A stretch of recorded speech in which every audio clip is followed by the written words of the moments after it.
دو شخص ہیں جن کے بارے میں کہا گیا کہ یہ نہ ہوتے تو پھر اسلام نہ ہوتا. پہلا ابو بکر. ابو ہریرہ رضی اللہ عنہ کا لولا استخلف ابو بکر لما عبد اللہ. پھر 250 سال کے بعد لولا احمد بن حنبل لما عبد اللہ. اب اللہ کے نبی کا انتقال ہوا اور ایک سناٹا اور ایک شور و غل اور کچھ دیوانوں کی طرح کچھ بے سد، اور ابو بکر عوالی گئے ہوئے تھے رضی اللہ عنہ. وہاں ان کی دوسری بیگم تھی. پتہ چلا تو گھوڑا دوڑاتے ہوئے آئے، آپ کے چادر چہرے سے ہٹائی، ماتھے کا بوسہ لیا، گرم آنسو ماتھے پر گرے کہ واہ صفیہ واہ حبیبہ واہ خلیلہ لا یجمع اللہ علیک الموتتین ابدا. اور اس کے بعد مسجد میں داخل ہوئے تو ایک شور و غل تھا. وہ عمر رضی اللہ عنہ نے تلوار اٹھائی ہوئی تھی. جو کہے گا رسول اللہ فوت ہو گیا میں اس کی گردن اڑا دوں گا. وہ زندہ ہیں، اللہ کے پاس گئے ہیں، واپس آئیں گے جیسے موسیٰ علیہ السلام طور سے واپس آئے تھے. آپ منبر پر کھڑے ہوئے. عمر اقعد، ان کا لا نقعد. تو محسوس کیا کہ نہیں مانے گے میری بات، تو ان سے توجہ ہٹائی اور جملہ سنا، یا ایھا الناس من کان یعبد محمدا فإن محمدا قد مات. اللہ اکبر. ومن کان یعبد اللہ فإن اللہ حی لا یموت وما محمد الا رسول قد خلت من قبلہ الرسل افإن مات او قتل انقلبتم على اعقابکم ومن ينقلب على عقبیہ فلن يضر اللہ شیئا وسيجزي اللہ الشاکرین. عمر رضی اللہ عنہ فرماتے ہیں کہ میری ٹانگوں سے جان نکل گئی تو میں ایسے گرا، ایسے نہیں گرا، ایسے سیدھا گرا کہ مجھے لگا جیسے یہ آیت ابھی نازل ہوئی ہے، اور مجھے یقین ہو گیا کہ اللہ کے نبی فوت ہو گئے. اور اس کے بعد خلیفہ لولا استخلف ابو بکر.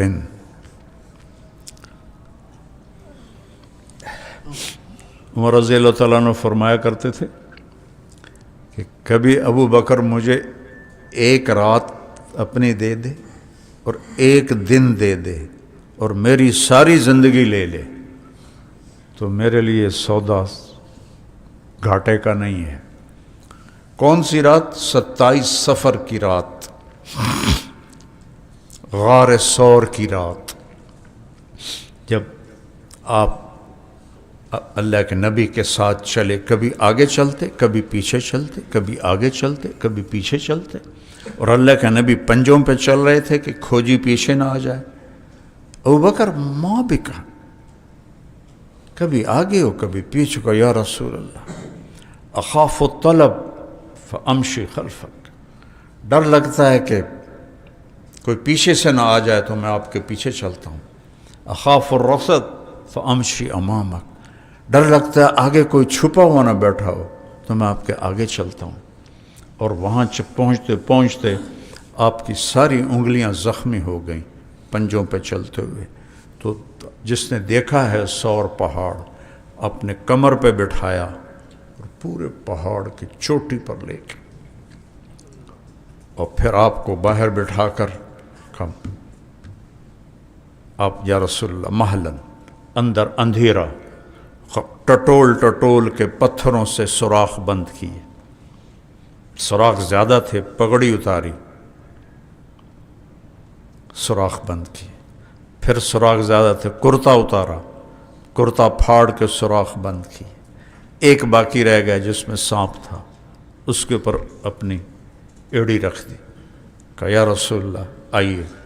جب آپ تشریف لائے تو اندھیرے میں پتہ نہیں چلا، جب تھوڑی سی سحر کی سفیدی نمودار ہوئی تو آپ نے تھے ابو بکر ماں بھی کا اراک اور ریان، کدھر گیا تیرا عمامہ تیرا کرتا؟ کہ یا رسول اللہ یہ سارے سوراخ تھے، مجھے ڈر لگا کوئی چیز آپ کو تکلیف نہ پہنچائے۔ تو آپ کے آنسوں نے کہا اے اللہ میں ابو بکر سے راضی ہوں، تو بھی اس سے راضی ہو جائے اور اسے جنت میں میرا ساتھی بنا دے۔ صرف رضا نہیں ہوں، میرا ساتھی بنا دے۔ ایک دم جبریل آیا، یا رسول اللہ، اللہ تعالیٰ فرما رہے ہیں ہم ابو بکر سے راضی ہیں اور جنت میں آپ کا ساتھی بناتے ہیں۔ ایک یہ رات مانگتے تھے، اور ایک جب مانعین زکوٰۃ نے انکار کر دیا کہ زکوٰۃ نہیں دیں گے، نماز پڑھیں گے، اور ادھر اسامہ کا لشکر جس کو اللہ کے نبی نے روانہ کیا تھا اپنی وفات سے پہلے، تو سب نے کہا کہ اب یہ لشکر روانہ نہ کریں، چونکہ چاروں طرف ارتداد کی آگ پھیل گئی ہے، اس لیے ہمارے لشکر کا مدینے میں ہونا زیادہ ضروری ہے۔ تو فرمایا ایو سماء تظلنی و ایو ارض تقلنی، کون سا آسمان مجھے سایہ دے گا، کون سی دھرتی میرا بوجھ اٹھائے گی کہ میں اس جھنڈے کو نیچے کر دوں جسے میرے نبی نے بلند کیا تھا۔ لَأُنَفِّذَنَّ جَيْشَ أُسَامَہ۔ تو چہمہ گویاں شروع ہو گئیں۔ تو عیاش بن ابی ربیعہ بڑے صحابہ میں کہنے لگے یہ چھوکرے کو امیر بنا دیا، کم از کم اس سے کہو امیر تو بدل دے۔ حضرت اسامہ بن زید کون پتہ مامور پتہ کون تھے؟ عمر، طلحہ، زبیر، سعد بن ابی وقاص، عباد بن بشر، عبادہ بن صامت، ابو دجانہ، ایسے شاہ سواران اور ایسے عشرہ مبشرہ، اور امیر کون؟ اسامہ، شکل کے حبشی، عمر 17 سال، کہ میرا نبی 17 سال والے پر ابو بکر اور عمر کو بھی ساتھ بھیجا ہوا تھا۔ ابو بکر تو پھر خلیفہ بن گئے، عمر انہوں نے خود مانگ لیا،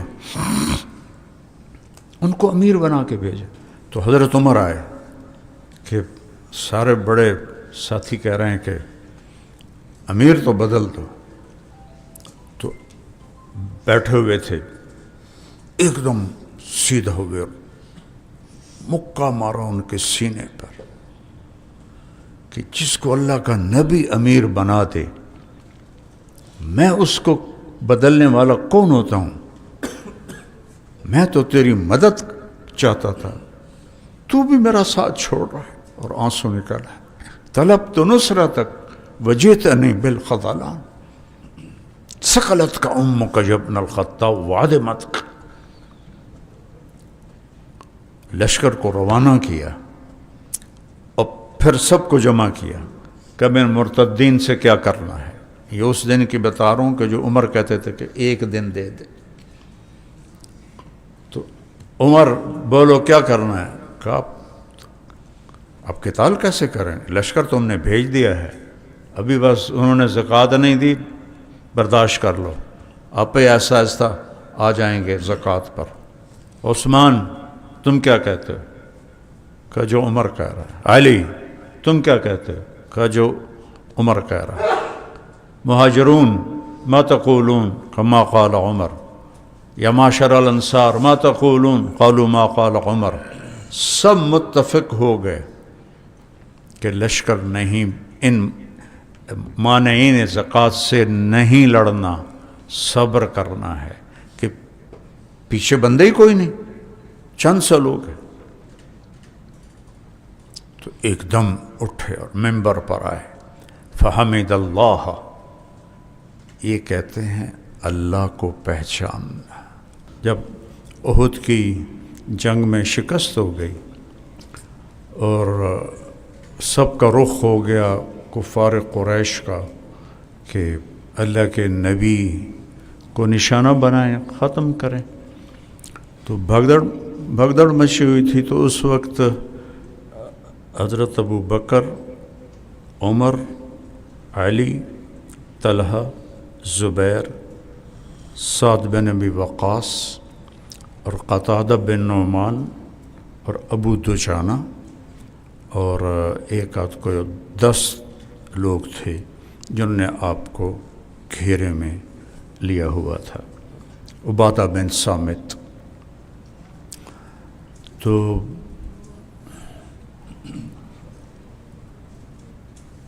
جتنے حملے ہو رہے تھے یہ 10 لوگ ان کے سامنے سینہ سپر تھے، اور تیر آ رہے تھے تو حضرت طلحہ رضی اللہ عنہ اپنے ہاتھ پر ان کو روکتے رہے، یہاں تک کہ یہ ہاتھ آپ کا ساری زندگی کے لیے شل ہو گیا، مشلول ہو گیا۔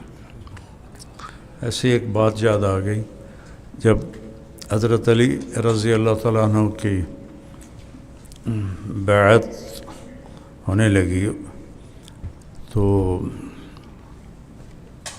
سب سے پہلے حضرت طلحہ نے بیعت کی، تو مشلول ہاتھ، تو ایک بدو کھڑا تھا، کہنے لگا یہ خلافت نہیں چلے گی، ان ھذا الامر لا یتم، اس نے وہ مشلول ہاتھ سے فال لی، ان ھذا الامر لا یتم، وہ ایسا ہی ہوا۔ ساری زندگی حضرت علی رضی اللہ تعالیٰ عنہ کی لڑتے ہی گزر گئی، دکھوں میں گزر گئی، داڑھی پکڑ کے کہتے تو کب رنگین ہوگی۔ جب وہ ایک دفعہ بیمار ہوئے تو کہا یا رسول اللہ لگتا ہے میرا وقت آ گیا، کہا نہیں، اس سے یہ رنگین ہوگی تو تیری موت ہوگی، اس لیے پھر وہ کہتے تھے تو کب رنگین ہوگی، تو وہ شل ہو گیا ان کا ہاتھ سارا۔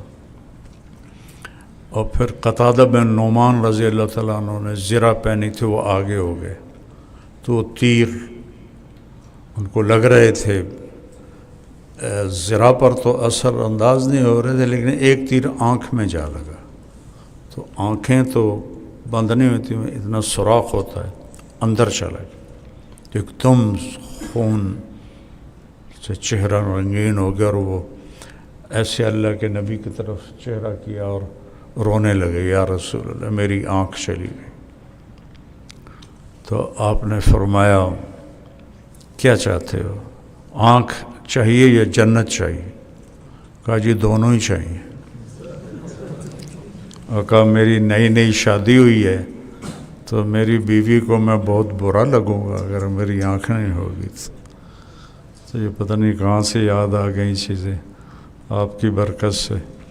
تو آپ بہت مسکرائے، آپ نے تیر نکالا اور اس کے جو تھا وہ لوہے کا پھالا، اس پر وہ سارا قیمہ بنا تھا، آپ نے اس کو اتار کے رکھا اپنی ہتھیلی پر، اور پھر اس کو یوں اٹھایا اور ان کی آنکھ میں رکھ کر اس پر اپنا ہاتھ رکھا، کہ اللہم اجعلھا احسن عینیہ، اور یوں ہاتھ کیا تو اس سے زیادہ چمکدار اور خوبصورت تھی۔ تو سعد بن ابی وقاص رضی اللہ عنہ کے بھائی عتبہ نے اس نے تھوڑا سا پیچھے سے پتھر پھینکا، تو صحابہ کی نظریں تھیں تلواروں پر، نیزوں پر، تو پتھر کی طرف کسی کا دھیان نہیں تھا، تو وہ ان کے سنبھلنے سے پہلے ہی ان کو جا کے سیدھا یہاں لگا اللہ کے نبی کی۔ تو آپ بے ہوش ہوئے اور پیچھے گرے، یہاں چوٹ لگی، تو اس سے یوں لگا جیسے آپ کی وفات ہوگی۔ تو یہ حضرات رونے لگے۔ تھوڑی دیر کے بعد آپ کو ہوش آ گیا تھا۔ سب نے کہا یا رسول اللہ ادعو علیہم، اب تو ان کے لیے بد دعا فرمائیں۔ تو آپ نے کہا اللہم اغفر لقومی فإنہم لا یعلمون، سبحان اللہ۔ کیا میرے نبی کا ظرف ہے، کہتے ہیں ہم علماء انبیاء کے وارث ہیں. اس وراثت میں سب سے پہلے تو یہ ایسی اخلاق ہیں جو اصل وراثت ہے. تو پھر حضرت طلحہ نے آپ کو اٹھایا اور دوڑ لگا دی. تو پیچھے کفار نے ہجوم کیا تو آپ نے اللہ کے نبی کو نیچے زمین پہ بٹھایا اور پلٹ کے الٹے ہاتھ سے ان سب کو بھگا دیا. کیا اللہ نے طاقت دی تھی. تو جب وہ بھاگ گئے اور آپ نے اٹھایا اللہ کے نبی کو تو کہا اوجب طلحہ اوجب طلحہ، اور تھوڑی دور گئے تو پیچھے پھر چڑھ گئے قریش. آپ نے پھر اللہ کے نبی کو بٹھایا، پھر ان سے لڑ کر اکیلے نے سب کو بھگا دی، اور پھر ان کو اٹھایا تو آپ نے کہا اوجب طلحہ اوجب طلحہ. اور تیسری دفعہ پہاڑ کے قریب ہو گئے تھے، پھر وہ چڑھ آئے، پھر ان کو بھگایا، اور پھر اللہ کے نبی کو اٹھایا تھا. میں نے کہا اوجب طلحہ اوجب طلحہ. پھر وہ ان کو لے کر پہاڑ پہ چڑھ گئے. آگے وہ شگاف تھا، اس میں آپ کے چڑھنے کی ہمت نہیں تھی. تو پھر حضرت طلحہ نے آپ کو اپنی پیٹھ پہ بٹھا کر اوپر اٹھے، اور تو آپ کے ہاتھ اندر پہنچ گئے اس غار کے. تو پھر آپ نے اس کے سہارے سے اندر تشریف لے گئے. تو اس طرح باقی صحابہ بھی پھر جمع ہو گئے. تو ابو سفیان رضی اللہ عنہ آئے کہ اثم محمد. آپ نے کہا خاموش رہنا، بولے کوئی نہ. پھر کہا اثم ابو بکر. پھر آپ نے کہا اثم عمر. تو آپ نے کہا خاموش. حضرت عمر خاموش نہیں رہے. اس نے نعرہ لگایا اولو حبل کا ہم سارے زندہ ہیں، اللہ اعلیٰ. تمہارا حبل اعلیٰ نہیں، ہمارا اللہ اعلیٰ ہے. اللہ اعلیٰ و اکبر.